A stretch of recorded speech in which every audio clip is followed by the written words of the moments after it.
Hi, thanks for joining me today. I've got a fun and very classic limit problem. We want to work out the limit as theta goes to 0 of sine theta over theta, and we want to evaluate this limit without using L'Hopital's rule.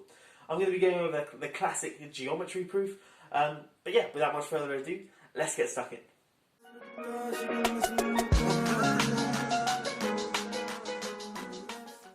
Okay, so what I've done is on the whiteboard I've drawn sort of an XY plane with some shapes on top. So I've got a circle here, which has unit radius, and then I've got this big right angle triangle which sort of drops to this point here. This point here will be 1, of course, because it's a unit circle, or I guess unit quarter circle, so that's 1. This is 1.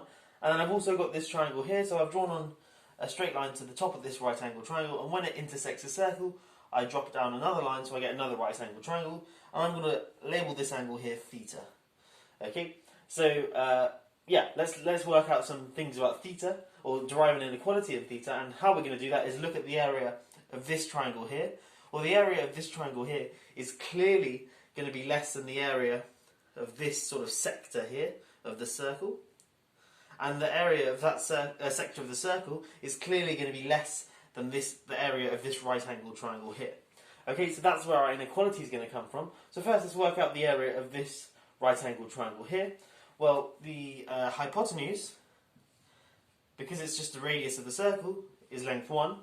So this thing here, this side here is cosine of theta, and this side here is sine of theta. So this length here is sine theta. And this thing here is just cosine of theta. So the area of this triangle here is just half base times height, so half cosine theta times sine theta. And you may be wondering, do we need to use double angle formula here? We don't actually, as you'll see. That will only end up making things unnecessarily complicated. Okay, so we have this area of this triangle, and we know it's less than the area of the sector of this circle here. Well, what's the area of the sector of the circle? Well, we can just use our formula, half r squared theta, but of course r, the radius of the circle, is just 1, so the area of this sector here is just half times 1 squared times theta, which is of course half theta. Okay, and now we know that the area of the sector of the circle is going to be less than the area of this big right angle triangle here. What's the area of that right angle triangle? Again, it's just half base times height. Well, the base here is 1 because it goes out to this end of the circle here. Okay, what is the height? Well, we know the angle here is theta, and the base is 1, so this thing here must be tan theta. Because remember, tan theta is an opposite over adjacent, so if we call, say, let me show you why it's tan theta first. If we call this height here h, we have the tan theta is equal to opposite over adjacent, which is equal to h over 1, which of course is just equal to h. So h is tan theta. And then the area of this big right angle triangle is half times base times height, so half times 1 times tan theta. So we've got this sort of inequality. We've got half cos theta sine theta is less than half theta is less than a half tan theta. Of course, the first thing we're going to do is cancel out these halves. So we get cos theta sine theta is less than theta is less than tan theta. Now what I want to do is clear the whiteboard and work with this inequality and derive the limit as theta goes to 0 of sine theta over theta. Okay, so I've just rewritten the inequality we just derived, except now I've put less than or equal to signs in, and that's just to avoid any ambiguity at the end. And yeah, that's just if you're not too familiar with limits. When you take limits, your inequalities have to become weak inequalities. So I'm just doing it a few steps earlier.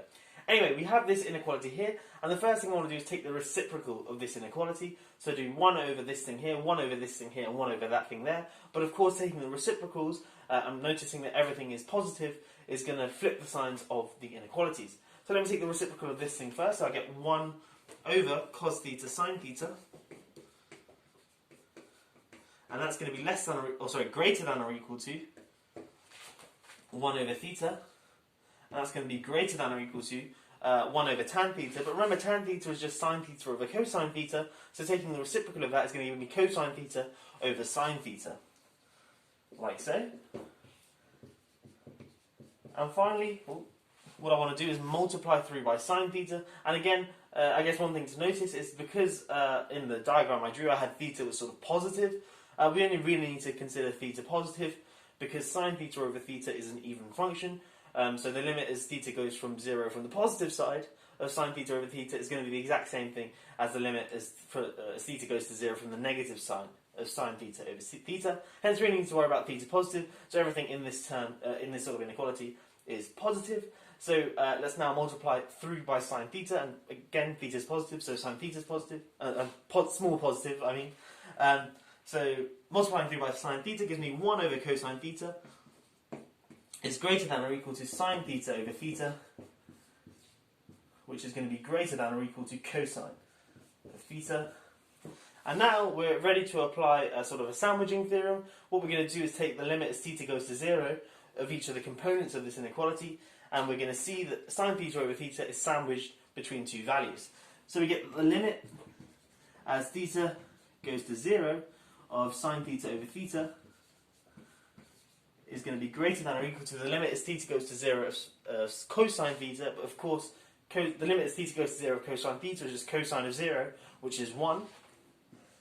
Okay, but also we apply the same thing here. The limit as theta goes to 0 of 1 over cosine theta, and that's the exact same thing as 1 over cosine of 0, which is the same as 1 over 1, which is 1. Okay, so we get that the limit as theta goes to 0 of sine theta over theta is sandwiched between 1 and 1, so it follows, I'll just write it here, the limit as theta goes to 0 of sine theta over theta must be equal to 1, because there's only one number that's in that range there, and obviously that is 1. Oops, my whiteboard's just falling there. Anyway, I hope you have enjoyed this video. Oh, it's falling again. I'll hold on to it. I hope you have enjoyed this video. A nice sort of classic proof that the limit as theta goes to 0 of sine theta over theta is 1. If you are new here, please do consider subscribing and checking out some of my other fun maths videos as well. That's all for today. I will catch you in the next one. Have a great day.